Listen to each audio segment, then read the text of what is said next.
नमस्कार, मैं हूं आलोक जोशी और आप देख रहे हैं बिज़ अड्डा। और बिज़ अड्डा में आज हम बात करेंगे उस नए फ़ोन की जो बाज़ार में आ गया है, जिसका इंतज़ार बहुत दिनों से हो रहा था, लेकिन जो अब तमाम ब्रोकरेजेस की रिपोर्ट्स आ रही हैं उस पे, और वो कह रहे हैं कि एक धमाका होने वाला है। धमाका क्या है?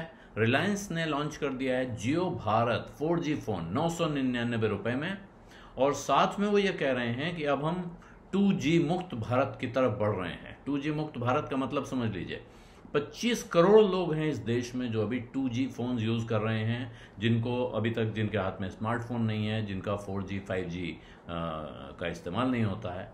ये 4G फ़ोन है, 999 रुपये इसका दाम है, और इसके साथ वो प्लान्स लाए हैं जो इस फ़ोन के साथ बंडल प्लान मिल रहा है, जो किसी भी कॉम्पिटिटर से 30% सस्ता प्लान है। तो जो ब्रोकरेज कह रही हैं कि साहब रिलायंस इसके जरिए बॉटम ऑफ द पिरामिड को हिट करने जा रहा है, और उसका टारगेट बड़ा ज़बरदस्त है, और ये बिल्कुल साफ, और इसमें कोई शक शुबा नहीं। एक बार पहले ये रिलायंस ये कांड कर चुका है, आपको ध्यान हो अगर, जब रिलायंस कम्युनिकेशंस था और उन्होंने वो धीरू भाई प्लान नाम से उसको अनाउंस किया था, जो एक उनका फ़ोन था जो मुफ्त अनलिमिटेड लाइफ टाइम कॉल्स उसमें होनी थी, और वो फ़ोन बहुत ज़बरदस्त तरीके से बिका था, और उसको उसने बाज़ार में जो रिलायंस जियो का आज का दबदबा आपको दिख रहा है, उसकी शुरुआत, हालांकि जियो अलग कंपनी है, रिलायंस कम्युनिकेशन अलग कंपनी थी, लेकिन इनका जो दबदबा रिलायंस कम्युनिकेशंस का बना, उसमें बड़ी भूमिका उस फ़ोन की थी। एक बार फिर उन्होंने कोशिश की थी, इससे पहले वो जियो फ़ोन ला चुके हैं, लेकिन वो जियो फ़ोन बाज़ार में उस तरह का तहलका नहीं मचा पाया जैसे उम्मीद की जा रही थी। अब प्रश्न ये है कि क्या ये फ़ोन वो चमत्कार कर देगा जिसका इंतज़ार बहुत दिनों से रिलायंस इंडस्ट्रीज़ को या रिलायंस जियो इन्फोकॉम को है? ये इस सवाल का जवाब अभी तब सामने आएगा जब ये फ़ोन महीने 2 महीने बाज़ार में घूमेगा, लोगों के हाथ में जाएगा, और उसके बाद पता चलेगा कि लोग इस पर कैसे रिएक्ट कर रहे हैं। लेकिन अब इसमें दो प्रकार के सवाल खड़े हो रहे हैं। एक, जियो को कितना फ़ायदा होगा? दूसरा, एयरटेल को या वीआई वोडाफोन आइडिया मोबाइल को कितना नुकसान होगा अगर ये फ़ोन हिट हो जाता है तो, और अगर ये फ़ोन हिट नहीं होता है तो। बीएनपी पारिवाज की एक रिपोर्ट आई है जो कह रही है कि जियो भारत 4G फ़ोन जो है, इससे एयरटेल पर कोई मीनिंगफुल इम्पैक्ट पड़ने के आसार नहीं दिख रहे हैं। लेकिन अगर जियो भारत फ़ोन हिट हो जाता है, रिलायंस ये 25 करोड़ लोगों को जिनको टारगेट कर रहे हैं, इसमें से आधे भी अगर वो टारगेट करने में कामयाब हो जाते हैं कि वो लोग अपने फ़ोन बदल के ये जियो भारत 4G फ़ोन की तरफ बढ़ जाते हैं, तो असर कैसे नहीं होगा ये आपको और हमको सबको समझ में आता है। ये अब ज़रूर हो सकता है कि आपको इसके फीचर्स कुछ समय के बाद समझ में ना आए, आपको लगे कि नहीं, जैसा सोचा था वैसा नहीं है।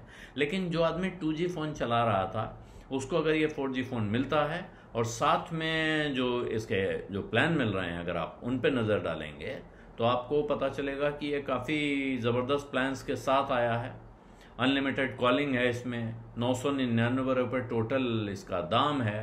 तो ऐसे में एक अट्रैक्टिव डील तो दिखाई पड़ रही है, जिसको सीधे सीधे देखने पे कहें, 4G डिजिटल लाइफ के नाम से इसको इन्होंने चलाया है। भारत में कहीं भी आप इससे अनलिमिटेड कॉल्स कर सकते हैं। इसमें यूपीआई भी जुड़ा हुआ है, जियो पे आप डाउनलोड करेंगे, साथ में यूपीआई आपका चलेगा। कैमरा भी अच्छा है।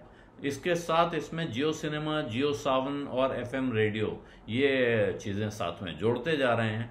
तो इससे हो सकता है कि बहुत सारे नए लोग इसमें जुड़ें, और अभी जियो भारत का जो प्लान सामने दिख रहा है वो है 123 रुपये में 14 GB का 28 दिन का प्लान, जबकि दूसरे ऑपरेटर का प्लान, और ये उनका अपना पब्लिसिटी मटेरियल में है, ये 179 रुपये में 2 GB दे रहे हैं, ये 123 रुपये में 14 GB दे रहे हैं। पहली नज़र में देखने पर आपको बहुत अट्रैक्टिव लगता है कि 30% की सेविंग और साथ में 7 टाइम्स मोर डेटा। तो है ये बेसिक फीचर फ़ोन, ये स्मार्टफोन नहीं है, ध्यान रखिए, लेकिन इस पर इंटरनेट चलेगा, और साथ में जियो का प्लान लेना होगा। आप किसी दूसरे मोबाइल ऑपरेटर का प्लान लेके आप इसको नहीं चला सकते हैं। कार्बन के साथ पार्टनरशिप में बनाया हुआ ये फ़ोन है, मेक इन इंडिया फ़ोन आप कह सकते हैं। वो कार्बन भारत की हैंडसेट मैन्युफैक्चरिंग कंपनी है, उसके साथ रिलायंस ने पार्टनरशिप की है। शुरुआत इसकी होगी 6,500 तहसीलों में बीटा रन से। बीटा का मतलब टेस्ट ट्रायल होगा, टेस्टिंग वहाँ की जाएगी, उसके बाद ये और जगह फैलेगा। और इन 6,500 जगह जो 7 जुलाई से टेस्टिंग शुरू होने जा रही है, मेरा ख्याल है उसके साथ ही ये खबर आने लगेगी कि जिन लोगों के हाथ में फ़ोन हैं, जो इसको इस्तेमाल कर रहे हैं, उनको ये कितना पसंद आता है, कितने लोग इसके लिए लाइन में लगते हैं, कौन और ख़रीदते हैं और कौन अगल बगल वालों को बताते हैं ये फ़ोन लेने लायक है या नहीं। उससे ये पूरी तस्वीर साफ होगी। लेकिन फ़िलहाल ये रिलायंस के लिए अगले स्टेज की एक कहानी तो है कि अगर ये फ़ोन हिट हो जाता है तो फिर उसके एक्सपेंशन प्लान्स और उसकी जो टेलीकॉम के कारोबार पे पकड़ है वो और मजबूत होगी। अब होता है नहीं होता है ये कुछ ही दिनों में सामने आ जाएगा। बिज़ अड्डा में आज इतना ही। अब इजाजत दीजिए। धन्यवाद, नमस्कार। बिज़ तक प्रीमियम, यहाँ आपको मिलेंगे ढेरों फायदे, तो आज ही YouTube पर ज्वाइन करें। बिज़ तक प्रीमियम मेंबरशिप 159 रुपए से शुरू।